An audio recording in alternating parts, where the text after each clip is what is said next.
Welcome to today's episode of the Washington State Legislative Intern Podcast, where we unravel the chilling story of Ted Bundy, a man who knew how to win your trust and break your heart. So sit back, but maybe keep the door locked because we're about to enter the mind of a monster. Okay, well, my name is Sadie McMillan, and I am joined here with Hailey Norris. And we are excited to dive right into the story.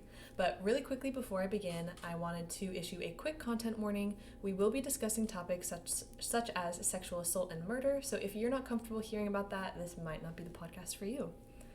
But now that that's out of the way, we can jump right into it. So Ted Bundy is a really interesting character. I don't know Very interesting, yes. how much you guys know about him, but he is notoriously known for being in Washington, but he actually wasn't born in Washington.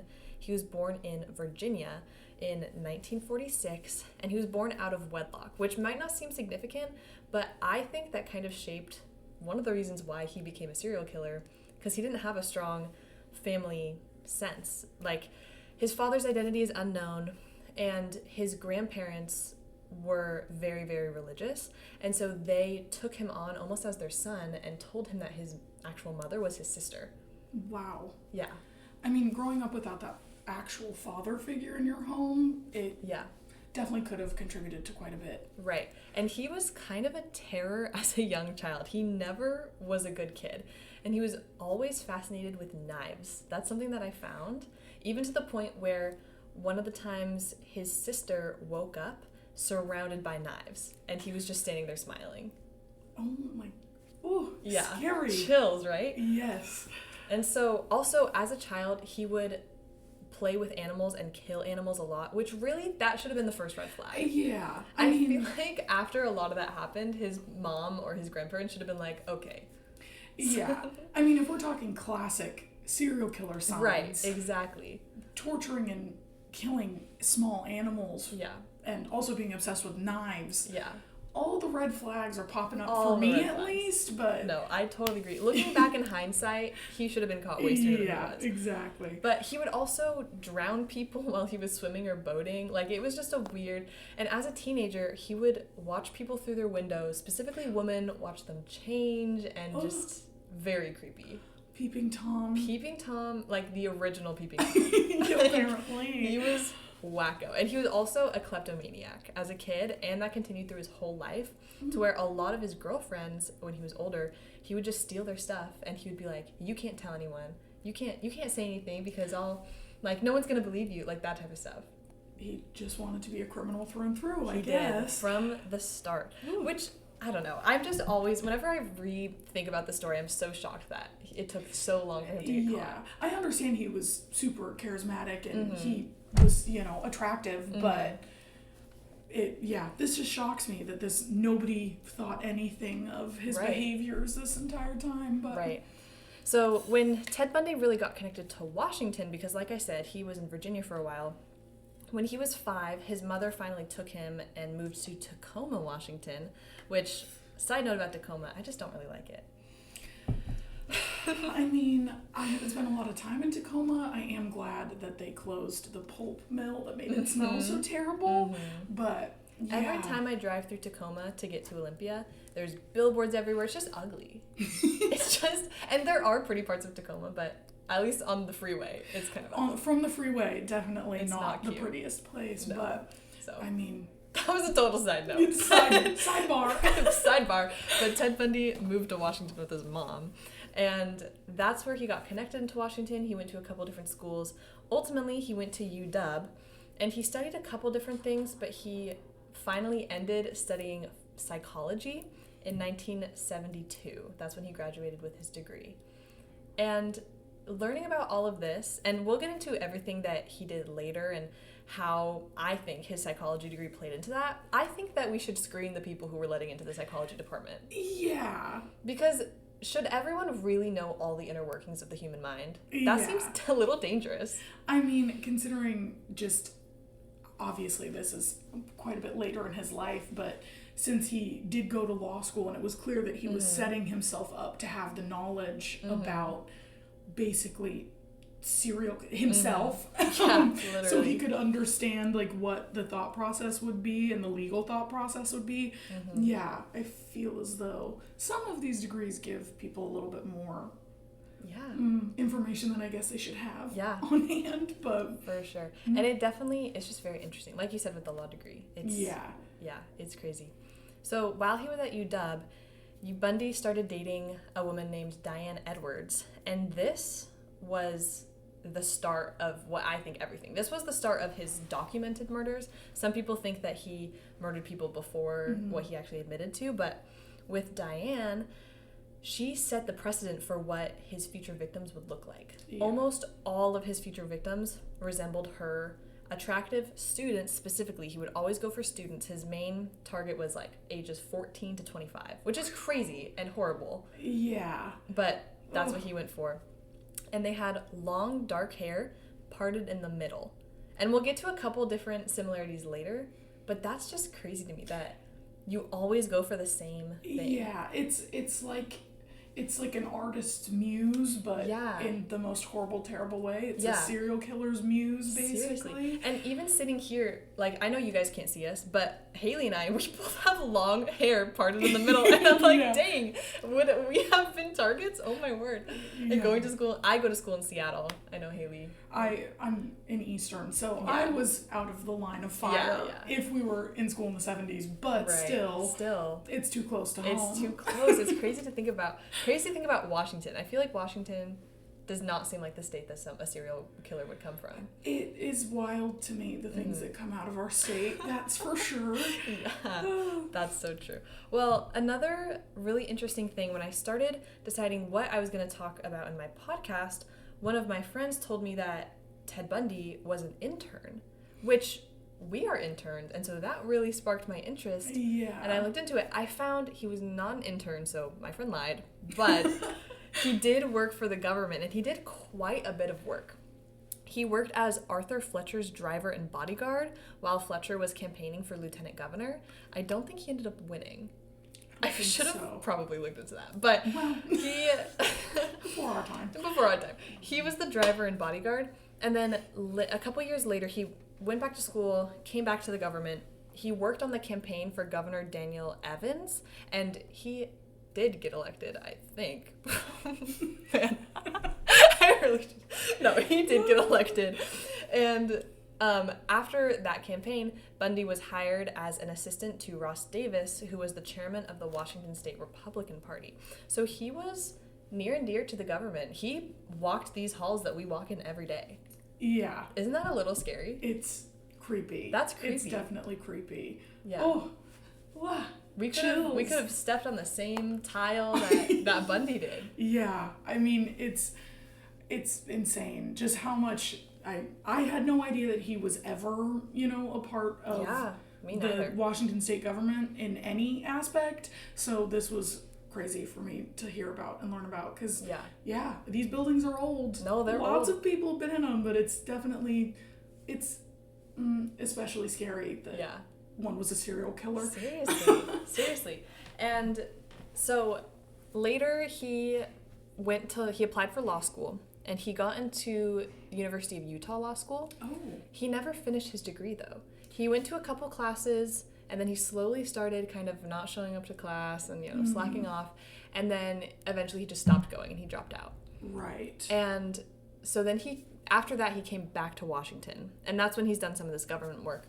And then he went back to Utah, did more law school, but still never got his degree. So it really makes me wonder why he wanted to go to law school. Like, if his goal was to be a lawyer, or if he really, like you said, just wanted to learn about the law and cover up his tracks. Yeah, whether he was preparing to defend himself and, have the ins and outs of the legal system, or, just be an attorney and also a serial killer on the side, I guess. What a crazy side job. And you don't get paid for it. This is a horrible side job. Not for me. Oh my gosh. Anyway, so some of the other government jobs that Bundy did, and these are the most shocking to me, not necessarily shocking, but Just kind of like, what the heck, you know, those types of jobs. He worked as an assistant director for the Seattle Crime Prevention Advisory Committee.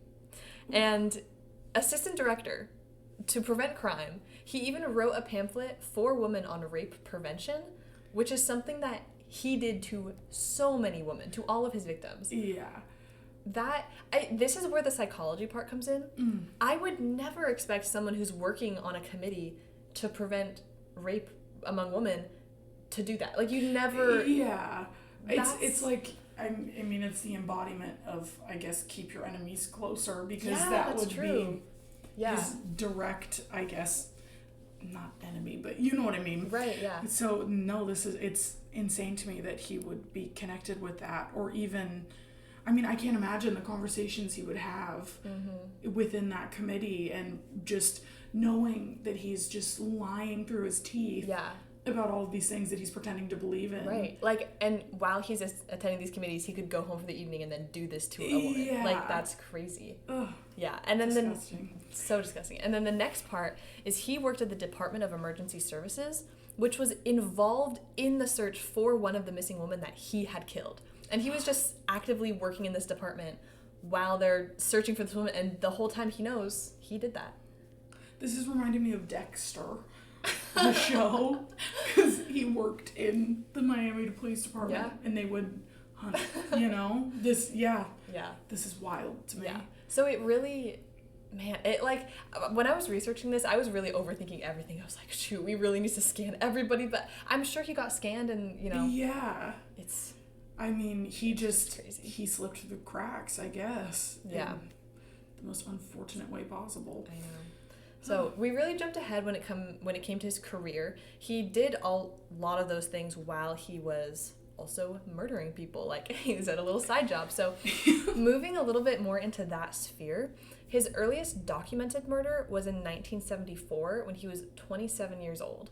Which is crazy that he started at 27 and his victims were 14 to 25. That is odd. That's very odd. Very. I mean, maybe I guess, if with his younger victims, maybe he was kind of, I don't know, like this part of him was cropping up during that time when he was 14 and 15. That's true. So maybe he was, I guess, not reliving, but just kind of, I don't know, experiencing what he wanted to do when he was 14, 15, but that makes sense. As an older person. Yeah, it was crazy. And a lot of people think that he did more murders before 1974. That's just when the first documented one that he admitted to was. And he didn't admit to all of them. There are still so many that are unknown, but all the traces, all the lines kind of lead back to Bundy. So he even admitted, after he had gotten arrested and, you know, was sentenced to death, he admitted that he mastered the skills to leave minimal evidence at crime scenes. Like, he admitted, he was like, I'm good at this. I'm a master at this, you know? Like, he owned up to it, which is just psychopathic behavior. Which, obviously, he's a psychopath. And, you know, there were brain scans done on him, and, you know, he showed symptoms of narcissism and bipolar disease and all of these different things. But... like, he was proud of this. He showed zero remorse for the murders that he did. And one of his first earliest ones, or a couple of the first earliest ones that are recorded, is that he would break into basements of college houses at the UW campus and assault and kill those female students. And that was two of the first ones that happened, is he would break and enter. But I thought that was going to be a trend. It really wasn't. It was really just those two. Yeah, because it was just, I guess he was figuring out how he wanted to proceed and didn't like breaking into the houses, because later on it was, I mean, that his Volkswagen Bug played a huge part in I guess his killings. Seriously. And the main way that he would get away with these murders is that he would charm the woman and persuade them to get into his Volkswagen Bug, and he would take them away and you know, do all this horrible stuff to them. That was his strategy. He knew he was attractive. He knew he had charm, and so he would do all these things. Which he's definitely 1970s attractive. Yes, he is for sure. If nobody knows what he looks like and you look him up after this, don't... Yeah. We're not saying he's a 10 out of 10. No. But for the times, he was very popular. Yeah. And, oh my gosh, I completely forgot about this, but most of his targets, he would do murders and all of that during midterms or finals week. Which, as a college student, I know how stressed I am during midterms and finals week. Ugh.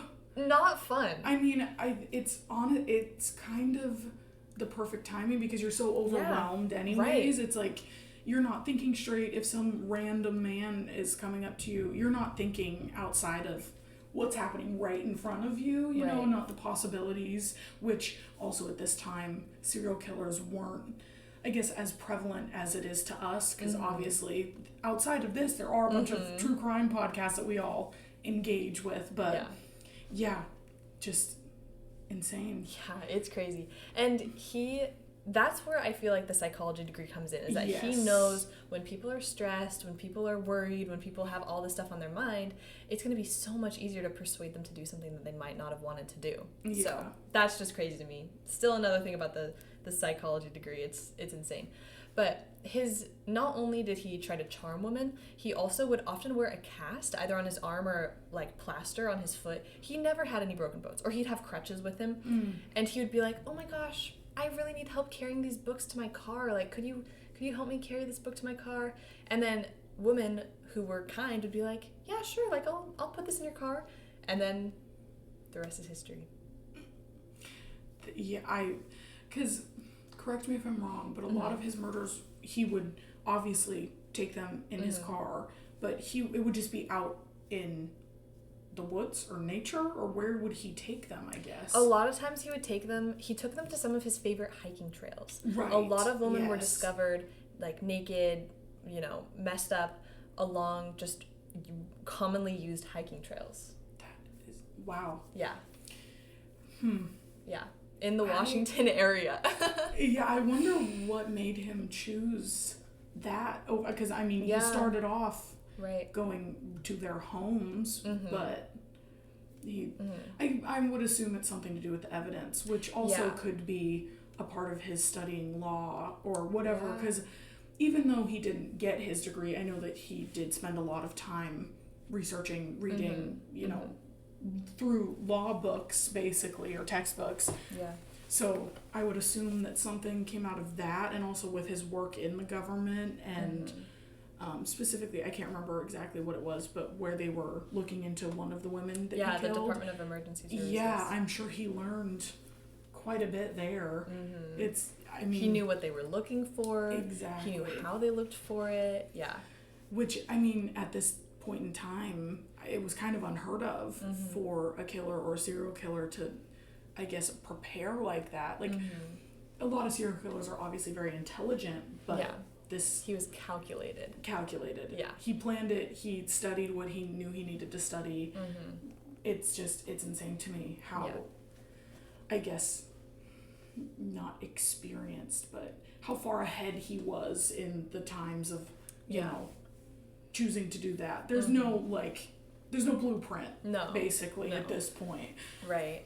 Yeah, no, it's crazy. And a lot of the times where he would kidnap women was among construction sites where there's other stuff going on, and so he can kind of slip under the radar and snatch someone real quick, and then they never seen again. Another interesting thing is all of the women that he kidnapped were wearing either slacks or blue jeans. And if they weren't, he would put blue jeans on them before he did anything. That has to have something to do with his first girlfriend. That's what I was thinking. Which, I mean, maybe she just really liked slacks and blue jeans. Maybe. And for some reason that was a part of his thing, but... Yeah. I don't know. It was crazy. Another thing that stuck out to me when I was reading about him is that he traveled everywhere. He went to so many different states, and some people think that he murdered in a lot of different states. We know that he did in Utah and he did in Oregon, and I think a couple in Colorado, but we don't know. Like, he went up to Vermont, he went everywhere, but he always came back to Washington every time. That is so odd. Very odd. Why Washington? Why us? I know, why us? So eventually, when he actually was arrested in Utah, after a couple of the murders that he did down there, finally, he was pulled over, and the cops found the trunk of his car full of a ton of insane stuff, like a ski mask, a crowbar, gloves, handcuffs. And he tried to give the excuse that those were just household items. I genuinely cannot believe that they believed any of what he said. Yeah. I mean, just, we're looking at a picture of it currently, and there's rope there. It's just, it is like a kidnapping kit. Yeah, it's everything you need for your first kidnapping. It's literally like they would sell this at Spirit Halloween. Yes. No, that's so insane true. Just how. Yeah. And he was targeted multiple times. He was pointed out as a suspect multiple times, even when he was in Washington before anything in Utah. But they never had enough evidence somehow to actually convict him. And the biggest thing is that in a lineup, people would not be able to identify him because he had this weird, I don't know if you'd call it a talent, but this weird ability to change how he looks. And even his own aunt mentioned, like, she loved him when he was young, which that's kind of crazy, like, what? But she loved him when he was young. And so as he grew up, she, noticed all these things and eventually recognized that he was a bad person and a murderer. Right. And she noted that he had this weird ability to change his facial expressions or his facial hair, like comb his hair a different way, and he looked completely different. I mean, there is obviously the physical aspects to that, but I wonder if it's just, something that you can't really explain medically or physically or anything, just how he would, I guess, there's obviously body language and you can read people and kind of their energy when you meet them. I'm curious to know how he would change all of that because according to different people, he was either this super nice, charismatic, outgoing guy or creepy, scary, so it's interesting to me, and I wonder and if that's something that can be taught or if he just if that was a part of, obviously he's a serial killer, something's wrong. Maybe it was a part of whatever that was, but... Yeah. And so he was arrested in Utah, but he escaped prison, which is crazy to me. It's just so, like, everything works out in his favor. He was able to escape prison once. He got arrested again in Florida, escaped again by climbing up in his ceiling to his superior's floor because he was out for the day, and he took his clothes and just walked out of the prison and no one caught him, which just ties back to the ability of him to change his appearance. It's insane. And so finally he was arrested a third time, and he was put on death row because clearly he murdered so many people. This man escaped prison twice. There's nothing that can hold him in except for maybe death. And so he, in all of his trials, he was determined to be his own attorney because he thought he could do it the best. Yeah. Which is crazy. Insane. Which a lot of people have said that was his downfall. Yes. If he would have gotten proper counsel, that he probably would have gotten off. Yeah. But... So thank goodness he didn't. Yeah. Thank God he was a little... Well, not a little crazy, but insane. Yeah. Insane and cocky. Yes, very cocky. So thankfully he was his own attorney, could not defend himself, and got put onto death row. One of the craziest little fun facts that I learned while I was reading this is that while he was on trial, he proposed to someone. While he was acting as attorney, interrogating someone, he proposed to someone, and she said yes. Wasn't this was on the stand, This was on the stand. Wow. And so he declared to the judge that he was legally married, and in Florida where this was happening, that, counts as a legal marriage. And so this woman got married to him while on trial for being a serial killer because she fully believed he was innocent. Ridiculous. And so when he finally admitted to doing all these murders, she was so sad. But I'm like, there's no way that you can really think that he didn't do all of this. I mean, his fangirls it truly is it amazes me. Yeah. Just all it took was him to have a decently pretty face, and these girls were fighting tooth and nail. You know what it reminds me of is, what's his name? Luigi? What's his last name? Mangione? Yes. He killed someone, and all these women are like, but he's cute, and I'm like, that's crazy. The fangirl culture is very interesting, especially with criminal cases. Yeah. I mean, you see it all the time, like mug shots, like pretty criminals or whatever, and the comments are just people like, oh my God, he's beautiful, I don't care what he did, which me personally, serial killer might be the line to draw. That's a bit of a red flag in my book, at least. Exactly. Yeah. Yeah. No, it's interesting. I mean, with his psychology degree, he could have probably gotten a little bit more into it. That's probably true. That's probably true. Well, that's most of his story. I know we didn't cover a lot of his girlfriends. There's just so much to cover in this story. It could be hours of seriously. conversation. He dated so many women, and every time it just ended badly. Well, what's interesting is he had his long-term girlfriend. I'm forgetting her name. But they started dating, Elizabeth Kendall. Right. They started dating in 1969, and their relationship supposedly ended in 1974, which is when his first documented murder, which granted he could have murdered people prior to that, but it's wild that they were in a committed relationship for that long, and she genuinely had no idea.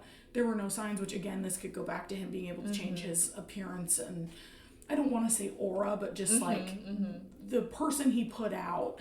And I'm not totally sure if it was his daughter or Elizabeth Kendall's daughter that he just kind of adopted by proxy, basically. Yeah.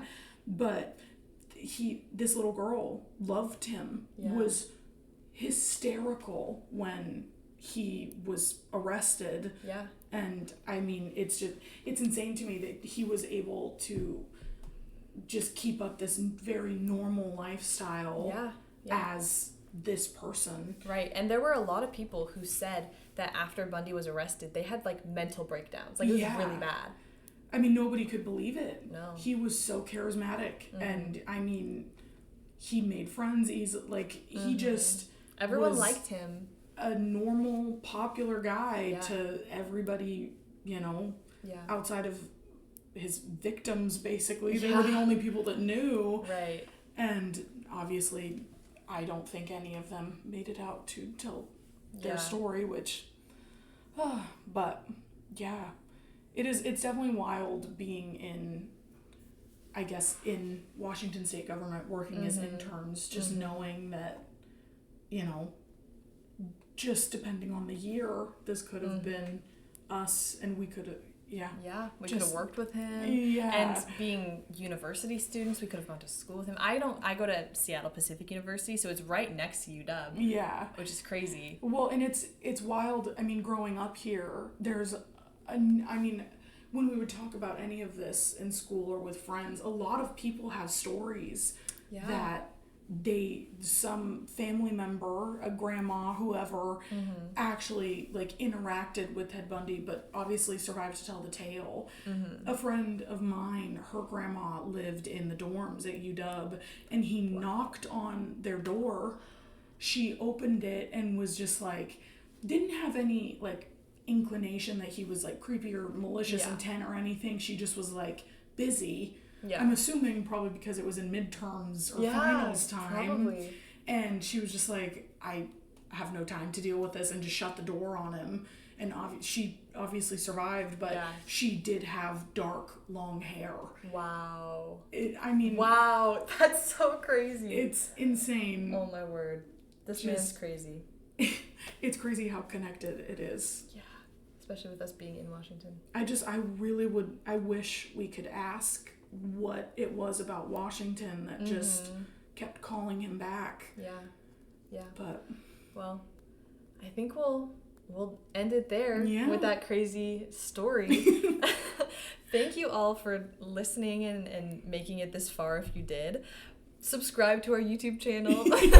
We're only here for, a couple months, but there are interns that will be here in the future, and we'll hopefully make podcasts as interesting as ours. But yeah, thank you so much for listening. I hope you enjoyed, and tune back next week for the next podcast.